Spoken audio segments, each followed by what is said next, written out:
చదవండి కీర్తన గ్రంథము. ఓ మాట కీర్తన గ్రంథంలో దేవుడు సెలవిస్తున్న మాట 100వ కీర్తన 2వ వాక్యం ఒకసారి చదవండి. 100వ కీర్తన 2వ వాక్యం. సంతోషముతో యెహోవాను సేవించుడి, ఉత్సాహగానము చేయుచు ఆయన సన్నిధికి రండి.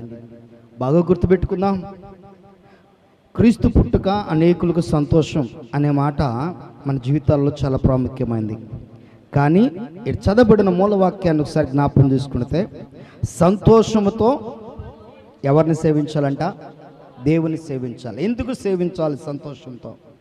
ఇప్పుడు మన జీవితాల్లో ఏ సంతోషం ఉందని, ఏ ఆనందం ఉందని, ఏ సంతోషకరమైన స్థితిని గడుపుతున్నామని, దుఃఖము, బాధ, వేదన, ఇరుకు, ఇబ్బందులు, సమస్యలు, మానసిక ఒత్తిళ్ళు, వెళితే ప్రార్థనకి వెళతాం, లేకుండా ఇంట్లో కూర్చుంటాం.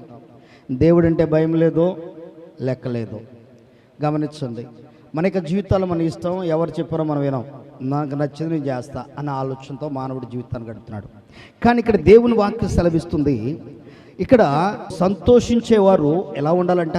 దేవుణ్ణి సేవించాలి. ఇది నాన్న చదవండి లేఖన గ్రంథంలో ఒక 5 ప్రాముఖ్యమైన విషయాలు. ఎందుకు దేవుని బట్టి సంతోషించాలి? ఆయన పుట్టుక ద్వారా మానవునికి ఎందుకు సంతోషం వచ్చింది? దేవుని సేవిస్తున్నా, దేవుని గణపరుస్తున్నా, దేవుని సన్నిధికి ఆరాధిస్తున్నా, దేవుని సన్నిధికి ప్రార్థనకు వస్తున్నా బిడల జీవితాల్లో, వారి జీవితాల్లో ఏమి లేదంటే, ప్రియ దేవుని బిడ్డలారా, భయము అనేది బాగా ఉంది. భయం అనేది ఉంది. ఈ రోజున ఎవరిలో అయితే భయం ఉంటుందో వారిలో సంతోషం ఉంటుందా? సంతోషంగా ఉండగలరా? ఉండలేరు. కానీ ఈ భయము అనేది వారిలో తీసివేస్తే కానీ వారి జీవితాల్లో సంతోషం అనేది రాదు. బైబిల్ ఏం చెప్తుంది? ఒకసారి చదవండి. లూకాసు వార్త 2వ అధ్యాయము. లూకాసు వార్త 2వ అధ్యాయము.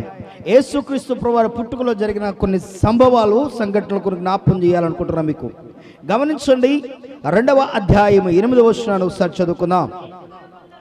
ఆ దేశములో కొందరు గొర్రెల కాపరులు పొలములో ఉండి రాత్రివేళ తమ మందను కాచుకొనుచుండగా ప్రభుదూత వారి యొద్దకు వచ్చి నిలిచెను.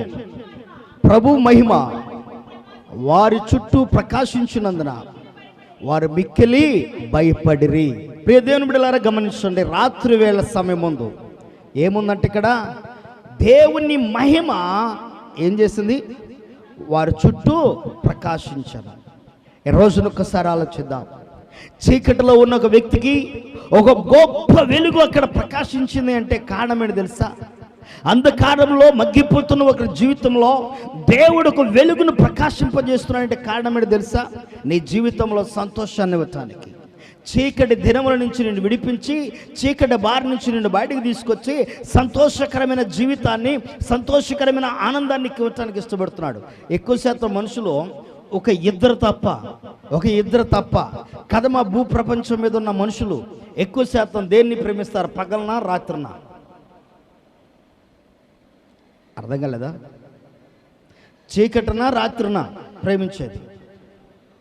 ఎక్కువ శాతం మీరు దేన్ని ప్రేమిస్తారు?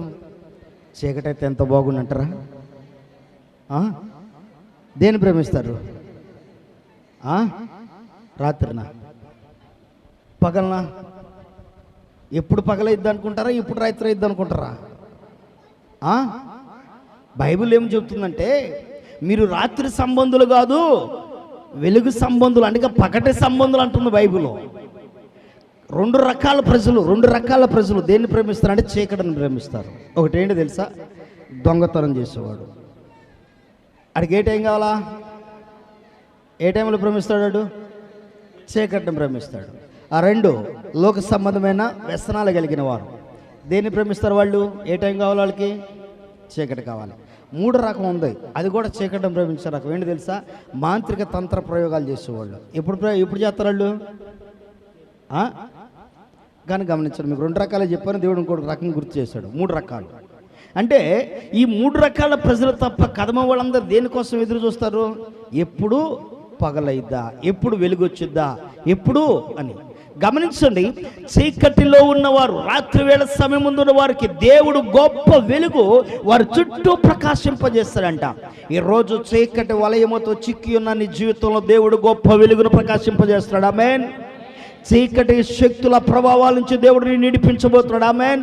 ఇప్పుడు నీకు ఎలా ఉంటుంది? సంతోషంగా ఉండిద్దా, లేకుండా దుఃఖంగా ఉండిద్దా? ఎలా ఉండిద్ది? ఒక్కసారి చీకటి పొరలు తొలగిపోయిన చీకటి అంటే అశాంతి, నెమ్మది లేని స్థితి, అపవిత్రత, పాప, శాప, రుగ్మత, దెయ్యపు శక్తుల ప్రభావాలు వీటన్నిటి నుంచి విడుదల కలిగిందనుకో, ఇప్పుడు ఎలా ఉండిద్ది? సంతోషంగా ఉండిద్దా? లేదులే నాకు అట్టగా ఉండాలనుకుంటావా? గమనించు, నీ జీవితంలో సంతోషకరమైన స్థితి అనుగ్రహించబడాలి అంటే చీకటి నుంచి నీకు ఏం కావాలి? విడుదల. ఇప్పుడు చీకటిలో ఉన్న నువ్వు చేయవలసిన పని ఒకటే, ఏమిటి తెలుసా?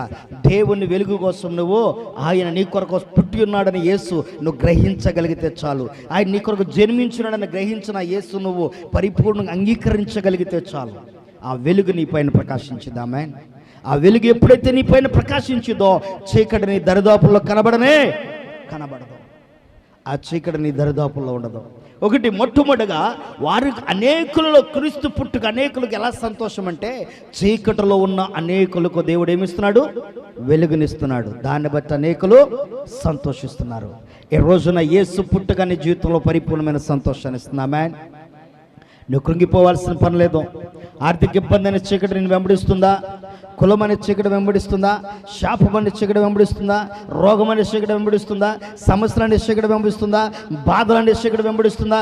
యేసు తన మహిమ చేత ఆ చీకటి నుంచి నేను విడిపించునుగాక.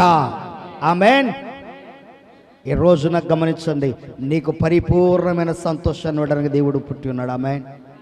నువ్వు బాధపడాల్సిన పని లేదమ్మా. నువ్వు దేనికోసం దిగులు పడుతున్నావు నాకైతే తెలియదు, కానీ నువ్వు దిగులు పడుతున్నా దిగుల నుంచి దేవుడిని నడిపించబోతున్నాడు. ఆమేన్. సంతోషాన్ని ఇవ్వబోతున్నాడు. రెండవ విషయాన్ని గమనించండి, అక్కడ రాయబడిన మాటలు చూసినట్లయితే 9వ వచనంలో, వారి చుట్టూ ప్రకాశించిన తర్వాత వారు ఏం చేస్తారంట? మిక్కిలి భయపడరంట. అయితే ఆ దూత భయపడకుడి. రెండవది ఏంటమ్మా? భయపడకు. ప్రతి సందర్భంలో మానవునికి భయం. గమనించండి ప్రియమైన బిడ్డలారా, పిల్లంటే భయం, కప్పంటే భయం, ఎలుగంటే భయం, ఇంట్లో బొద్దింకంటే భయం. గమనించండి, ఇంట్లో బొద్దింకన్నా కూడా భయమే. ప్రతిదానికి భయపడతాం. భయపడే మానవుడు వాడి జీవితాంతో భయపడతాడు. బైబిల్లో ఒక చక్కటి మాట అంటాడు. ఒకసారి ఏబు గ్రంథము, మీరు లేఖన గ్రంథము ఈ విషయం బాగా తెలుసుకోవాలి, మీరు జాగ్రత్త పడాలి.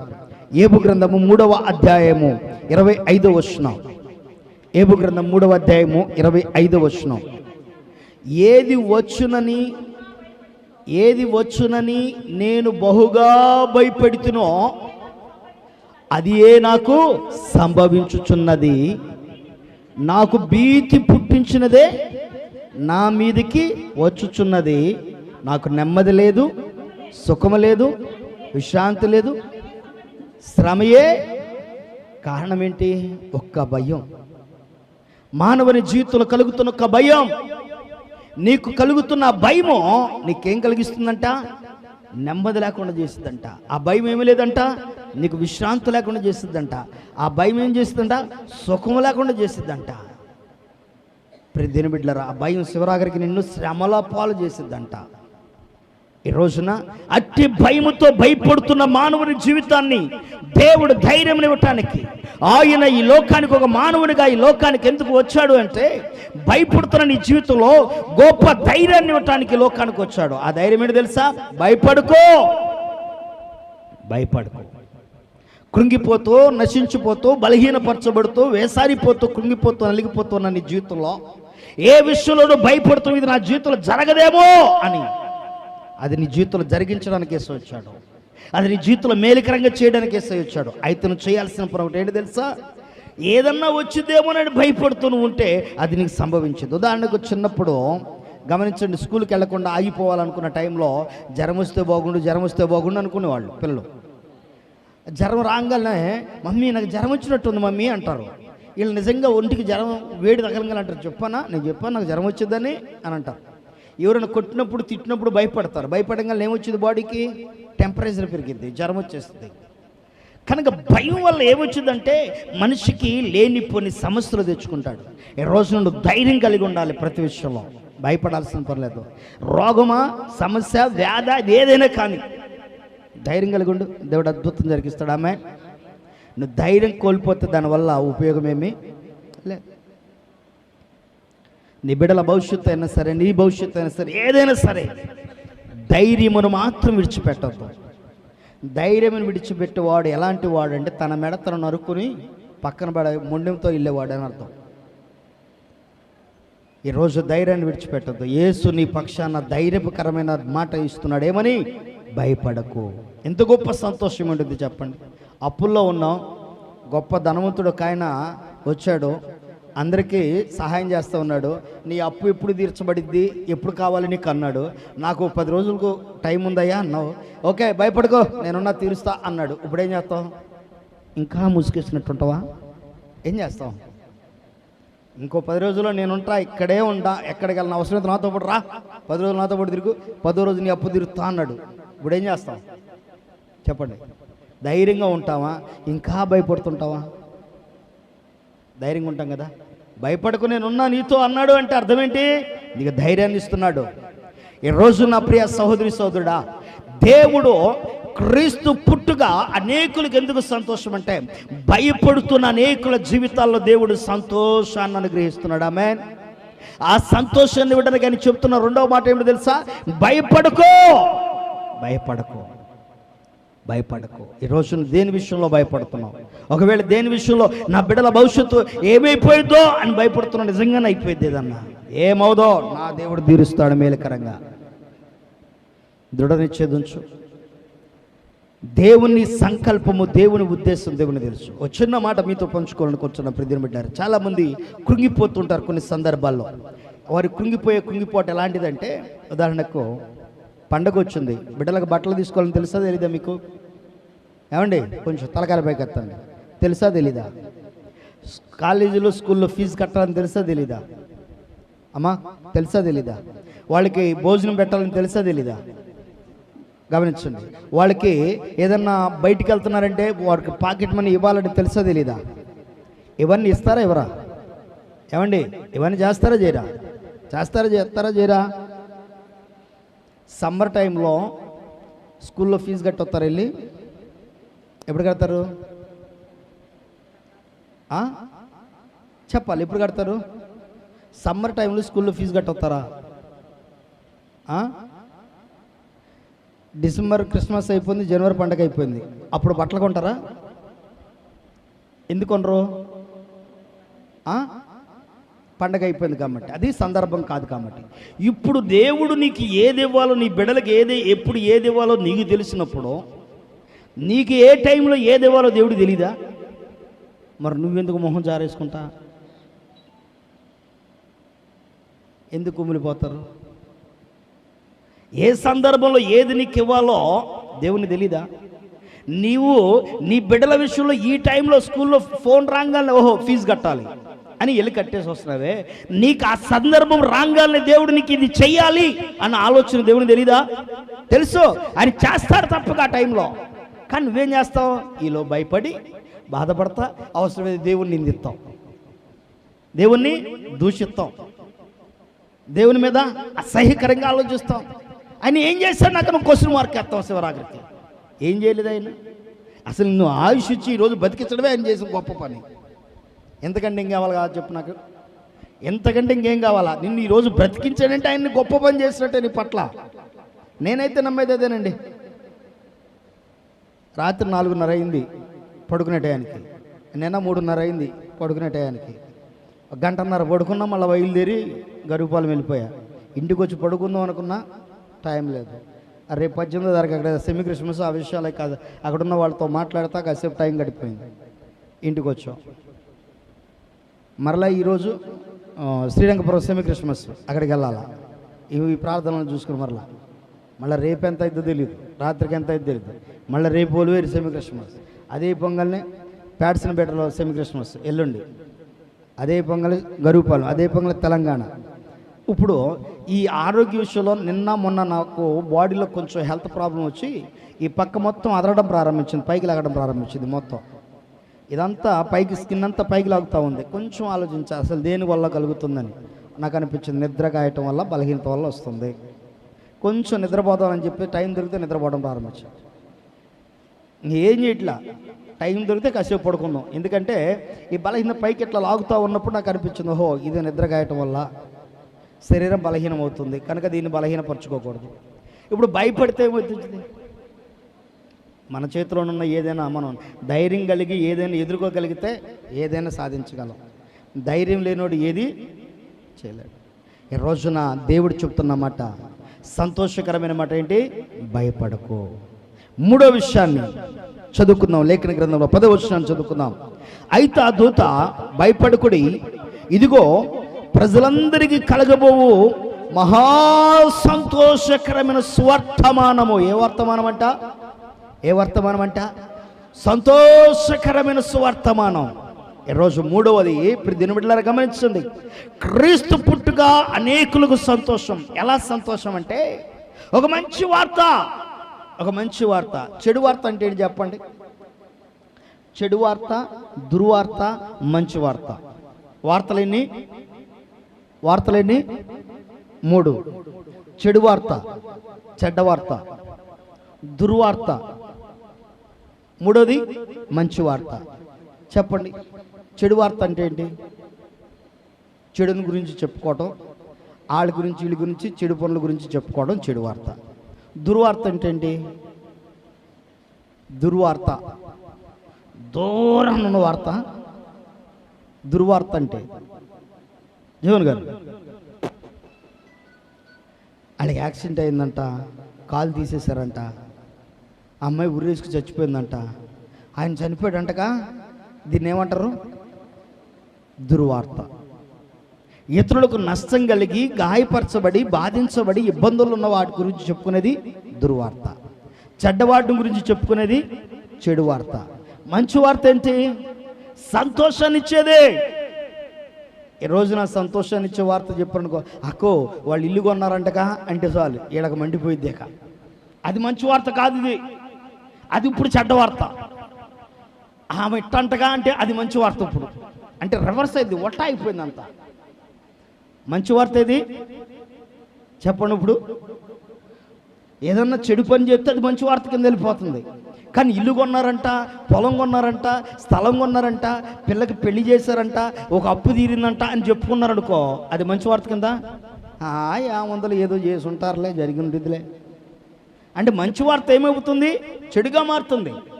ఈ రోజున ప్రజలందరికీ సంతోషకరమైన సువర్తమానము. అంటే ఏంటి సువర్తమానము అనగా? సువర్తమానము అనగా, సువార్త అనగా అర్థం ఏమిటంటే మంచి మాట. సువార్త అనగా మంచి మాట. సువర్తమానం అనగా మంచి మాటలో దేవుని మందిరానికి వస్తే నీ జీవితాన్ని బాగు చేసే మాటలే సేవకుని నోట నుంచి నీ దగ్గరకు వస్తాయి.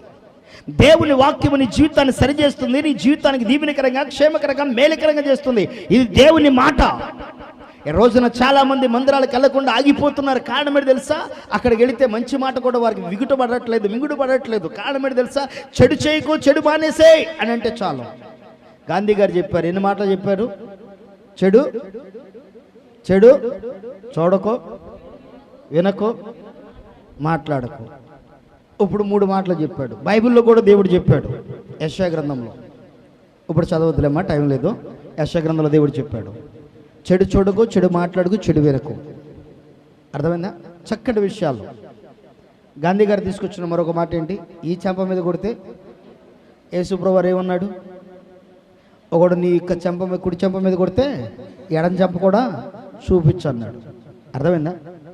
అంటే ఒక నాయకుడే బైబిల్ను అనుసరించి సత్యమని గ్రహించి ఆ మాటలు బోధిస్తే, ఈరోజు మరి నువ్వు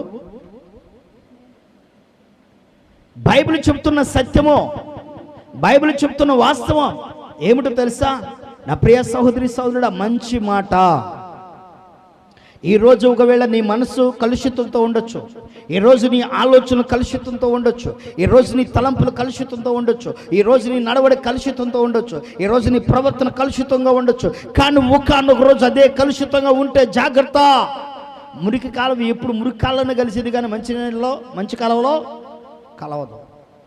బాగా గుర్తుపెట్టుకోండి, మురికి కాలం ఎప్పుడు మురికి కాలంలోనే కలిసిద్ది, అది మంచి కాలంలో కలవదు. కనుక మురికి కాలువ మంచి కాలువగా మారాలంటే దాని మురికి అంతా ఏం చేయబడాలా? తీసివేయబడాలా. తీసివేయబడితే కదా అక్కడి నుంచి మంచి నీరు పారడానికి ఉపయోగపడింది.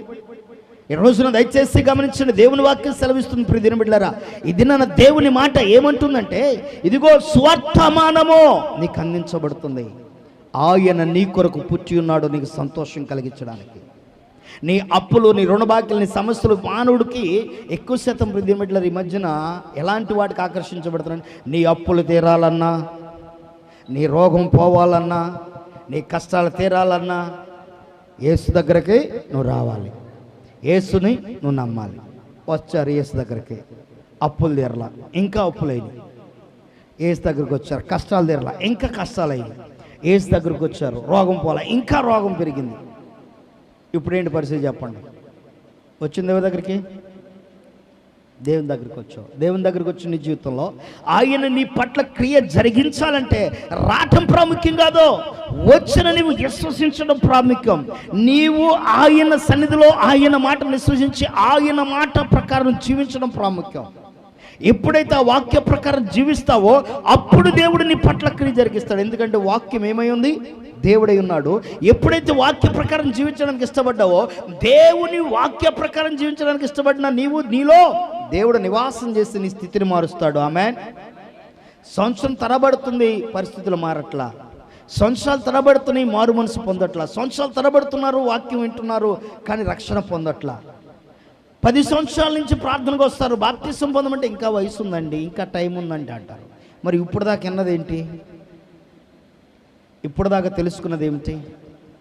ఇప్పుడు దాకా గ్రహించింది ఏమిటి? ఏమా? మార్పు అనేది నీ జీవితంలో ప్రారంభించబడితే ఆశీర్వాదం కూడా నీ జీవితంలో ప్రారంభించబడింది. మార్పు లేని చోట ఆశీర్వాదం దాగుండదండి. బిడ్డల సైత్యం కూడా ప్రియ దిన బిడ్డల మారాలని చూస్తారు ప్రతి వాళ్ళు. బిడ్డల చైత్యం కూడా అభివృద్ధి చెందాలని చూస్తారు. మరి నీ జీవితం ఎందుకు మార్పు చెందకూడదు? నీ ఆలోచనలు ఎందుకు మార్పు రాకూడదు? సంతోషకరమైన సువార్తమానం నీ కొరకు అందించబడుతుంటే సేవకుడు నా గురించే చెప్తున్నాడు, నన్ను ఉద్దేశించే చెప్తున్నాడు, నా గురించే చెప్తున్నాడు అనుకుంటూ నీ జీవితాన్ని ఎందుకు నాశనకరమైన స్థితిలోకి తీసుకెళ్తావు? ఎందుకు శాపగ్రస్తమైన స్థితికి తీసుకెళ్తావు? మార్పు చెందటం నీకు ఇష్టం లేక నువ్వు అలా మాట్లాడుకుంటున్నావేమో.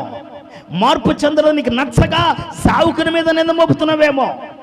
సేవకుడు నీ మార్పు కోసం చూస్తున్నాడు, సేవకురాలు నీ మార్పు కోసం చూస్తుంది. నీ స్థితి మారాలి, నీ పరిస్థితి మారాలి, దేవునికి ఇష్టంగా నువ్వు బ్రతకాలి, సంతోషకరమైన స్వార్థమాను నువ్వు అనుభవించాలని దేవుడు కోరుతున్నాడు.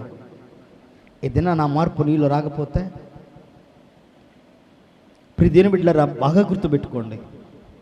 ఈ లోకమందు దోమను బాగా జ్ఞాపకం చేసుకోండి. దోమ తన బ్రతికే దినాల్లో ఒక్కసారన్నా రక్తం రుచి చూడాలని కోరుకునేదంట. ఏమి రుచి చూడాలనుకునేది? ఆ రక్తం రుచి చూసిన తర్వాత దాని రెక్కలు పైకి ఎకరలేక ఏం చేసి తెలుసా? అక్కడే సెదిలిపడి చచ్చింది. అర్థమైందా? రక్తము పీల్చిన తర్వాత పైకి ఎకరలేక అంతగా మునుపు ఎట్టంటే వెళ్ళేది, అట్టంటే వెళ్ళేది. ఒంటి మీద వాళ్ళంగలు కొట్టబోయేసరికి జంప్. ఇప్పుడు రక్తం రుచి చూసిన తర్వాత అది ఎకరలేక ఏమైంది? వెళ్ళిదా? చూసావా? ఎప్పుడన్నా చూసావా? నైస్. బాగా గుర్తుపెట్టుకోండి.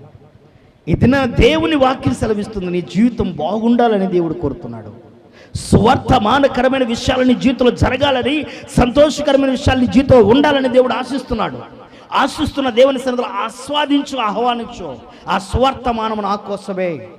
ఈరోజు దేవుని సేవకుల ద్వారా దేవుడు నాతో మాట్లాడుతున్నాడు, ఈ శ్రేష్టమైన మాట నా కోసమే అని. ఎప్పుడైతే దేవుని వాక్యాన్ని మనసారా నువ్వు స్వీకరిస్తావో ఆనాడే నీ స్థితి మారిద్ది, ఆనాడే నీ పరిస్థితి మారిద్ది, ఆనాడే నీ బ్రతుకు మారిద్ది. ఉన్నతమైన సంతోషం నీ జీవితంలో దొరికిద్ది. ఆమేన్. దేవుని వాక్యం సెలవిస్తుంది. దయచేసి గమనించండి, సువార్తమానాన్ని విడిచిపెట్టవద్దు, దేవుని వాక్యాన్ని విడిచిపెట్టవద్దు. పరిశుద్ధ లేఖన గ్రంథంలో దేవుడు సెలవిస్తున్నమాట సువార్తమానం. ఒక రోజున వర్తమానాలు, సువర్తమానాలు 3 రకాలుగా ఉంటాయి. మరలా గుర్తుపెట్టుకోండి. వర్తమానాలు, వార్తలు 3. ఒక వార్త ఏంటి చెప్పాలి? ఒక వార్త ఏంటి అమ్మా? చెడ్డ వార్త. రెండోది దుర్వార్త. మూడోది సువార్త, మంచి వార్త. ఇప్పుడు సువార్త 3 రకాలు. అంటే శుభవార్త అనగా స్వార్థమానాలు 3 రకాలు. ఒకటి ప్రతిదిన బిడ్డలారా, ఎట్లా 3 రకాలంటే, మేలు చేసిన వాడు ఒకవేళ ఇబ్బందులు ఉంటే, మేలు పొందుకున్న నీవు అభివృద్ధిలో ఉంటే, ఇప్పుడు నువ్వేం చేయాలి? ఆ వ్యక్తికి ఉపయోగపడటం స్వార్థమానం. ప్రతిదిన బిడ్డలారా గమనించారు, నలుగురు కుష్ఠరోగులు షోమ్రోన్ అనే ఒక మహాపట్నంలో ఉన్నారు. ఆ పట్టణం మీదకి కరువు వచ్చింది. సేవకుడు ఆ పట్టణం మీదకి కరువు వచ్చును కాక అని చెప్పేస్తే కరువు వచ్చింది. ఆ కరువుతో బాధించబడుతున్న టైంలో ఈ 4 కుష్ఠరోగులు గుహలో ఉన్నారు. గుహలో ఉన్న ఈ 4 కుష్ఠరోగులు ఆహారం పంపించి కొద్ది కాలం పోషించారు. కానీ కరువు వల్ల ఆహారం పంపించడం కష్టంగా ఉంది. వారికి కష్టంగా ఉండి ఆహారాన్ని పంపించలేకపోతే ఈ 4 కుష్ఠరోగులు అక్కడ ఉండి ఆకలి మంటలు తట్టుకోలేక అనుకుంటున్నారు, అరే ఎందుకురా మన ఆహారం పంపట్లేదురా అంటే కరువు వచ్చిందంటరా. ఆ కరువు వస్తే ఏమైందిరా, ఏదో ఒక ముద్ద పెట్టవచ్చు కదరా అంటే ఊళ్ళో నుంచి ఎందుకు రావట్లేదురా అంటే, అమ్మో షోమ్రోను పట్టణం చుట్టూ సిరియన్ దేశపు సైన్యం దండెత్తి పట్టణాన్ని చుట్టుముట్టిందంట. ఎటు నుంచి వచ్చి చంపుతారో తెలియక ఇంట్లో నుంచి కూడా బయటికి రావట్లేదంటరా. ఇప్పుడు మనం ఈ ఆకలి మంటలు దగ్గర చచ్చిపోవాలరా అని అన్నాడు ఒకడు. అయితే ఏం చేస్తామని అన్నాడు. అరే లాభం లేదు కానీ మనం వెళ్దాం పదండ్రా అన్నాడు. ఎక్కడికి రా? పట్టణంలోకి వెళ్దామా? పట్టణంకి వెళ్ళామా? మోసే ధర్మశాస్త్ర ప్రకారం వాళ్ళు ఏం చేస్తారు? రాళ్ళు తీసుకుని కొట్టి చంపుతారు. పట్టణంలోకి వద్దు. ఇప్పుడు ఎక్కడికి వెళ్దాం? షోమ్రోను పట్టణం చుట్టూ దండెత్తి చుట్టుముట్టిన సిరియన్ సైన్యం ఉందే, ఆ దండిపేటలోకి వెళ్దామరా అన్నాడు. ఒరే అక్కడికి వెళ్తే చంపేస్తారు, చచ్చిపోతే చచ్చిపోదాం, అక్కడ బ్రతకనిస్తే బ్రతుకుదాం. ఆడ బ్రతకనిచ్చారా బ్రతుకుదాం, చంపారా చచ్చిపోదాం, ముందు అక్కడికి వెళ్దాం పదంటారా అని చెప్పి బయలుదేరారు. వీళ్ళు బయలుదేరి 4 కలిసి అడుగేస్తుంటేనంట దేవుడంట ఒక్కొక్క అడుగునంట గుర్రముల శబ్దాన్ని, గొప్ప గుర్రముల శబ్దాన్ని వినిపించాడంట. ఎవరికి? సిరియన్ల సైన్యానికి. మరొక అడుగెత్తునంట గొప్ప జనుల సమూహపు శబ్దాన్ని వినిపించాడంట. మరొక అడుగెత్తునంట రథాల శబ్దాన్ని వినిపించాడంట. అంటే వీళ్ళ అడుగులు ఎలా ఉన్నాయి? శత్రువుల గుండెల్లో భయాన్ని కలిగిస్తున్నాయి.